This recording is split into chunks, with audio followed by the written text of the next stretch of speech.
پاکستان کے وزیراعظم شہباز شریف نے کہا ہے کہ مسئلہ کشمیر کے حل کے بغیر جنوبی ایشیا میں امن کا قیام ناممکن ہے۔ بھارت نے مقبوضہ جموں کشمیر کو اگست 2019 سے جیل میں تبدیل کر رکھا ہے۔ انہوں نے کہا کہ پاکستان اپنے مخالفین کو بھرپور جواب دینے کی صلاحیت رکھتا ہے۔ شہباز شریف نے ان خیالات کا اظہار رسال پور میں پاکستان ایئر فورس اکیڈمی میں پاک فضائیہ کے پاسنگ آؤٹ پریڈ سے خطاب کرتے ہوئے کیا۔ وزیراعظم پاکستان نے کہا کہ پاکستان تمام ملکوں سے دو طرفہ مفادات کی بنیاد پر مثبت تعلقات چاہتا ہے۔ مسئلہ کشمیر کے حل کے بغیر جنوبی ایشیا میں امن کا قیام ناممکن ہے۔ بھارت مقبوضہ کشمیر میں انسانی حقوق کی کھلی خلاف ورزی کر رہا ہے اور اس نے مقبوضہ جموں کشمیر کو 2019 کے بعد جیل میں تبدیل کر رکھا ہے۔ وزیراعظم نے کہا کہ خطے میں امن کے لیے ہمسایہ ملکوں کے ساتھ مل کر کوششیں جاری رکھیں گے تاہم قیام امن کی ہماری خواہش کو کمزوری نہ سمجھا جائے۔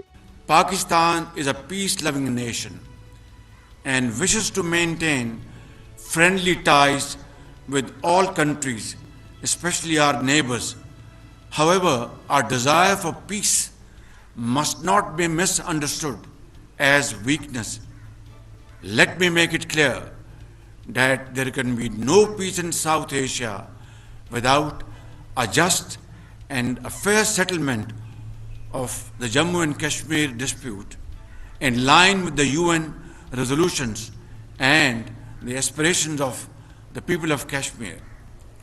We condemn the grave human rights violations in Indian illegally occupied Jammu and Kashmir and urge the world to take note of the illegal changes introduced by India post-August 2019.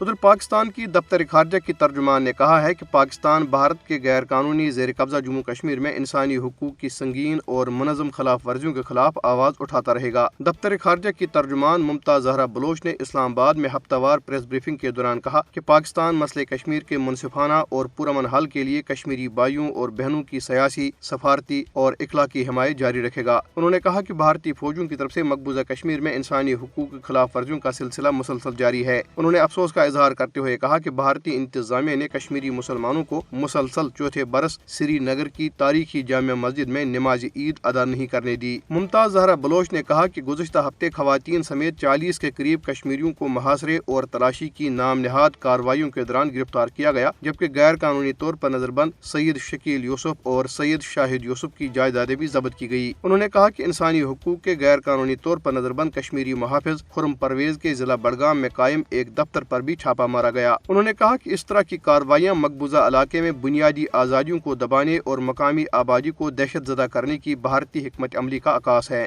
Bharat کے غیر قانونی زیر قبضہ جموں کشمیر میں کل جماعتی حریت کانفرنس کے سینئر نائب چیئرمین غلام احمد گلزار نے کہا ہے کہ جموں کشمیر اقوام متحدہ کی طرف سے تسلیم شدہ ایک متنازع خطہ ہے اور متنازع خطے میں G20 کا اجلاس اقوام متحدہ کے چارٹر اور بین الاقوامی قانون کی صریحاً خلاف ورزی ہے۔ غلام احمد گلزار نے سری نگر سے جاری بیان میں کہا کہ متنازع علاقے میں اجلاس جموں کشمیر کی حقیقی صورتحال سے عالمی برادری کو گمراہ کرنے کی گہری سازش ہے۔ انہوں نے مزید کہا کہ بھارت کشمیر میں اس طرح کی تقریبات کا انعقاد کر کے علاقے میں اپنے جرائم کو عالمی نظروں سے چھپانے کی کوشش کر رہا ہے۔ انہوں نے کہا کہ مودی حکومت مذکورہ اجلاس کے ذریعے عالمی برادری کو یہ تاثر بھی دینا چاہتی ہے کہ مقبوضہ علاقے میں حالات معمول کے مطابق ہیں۔ انہوں نے کہا کہ جو ممالک انسانی حقوق کی بالادستی پر یقین رکھتے ہیں انہیں اس تقریب کا بائیکاٹ کرنا چاہیے اور وہ ممالک جو انسانی حقوق کے مسائل کو نظر انداز کر کے معاشی فوائد کو ترجیح دیتے ہیں انہیں یاد رکھنا چاہیے کہ وہ ایک ایسے ظالم کا ساتھ دے رہے ہیں جو انسانیت کو اپنے بوٹوں تلے روند رہا ہے۔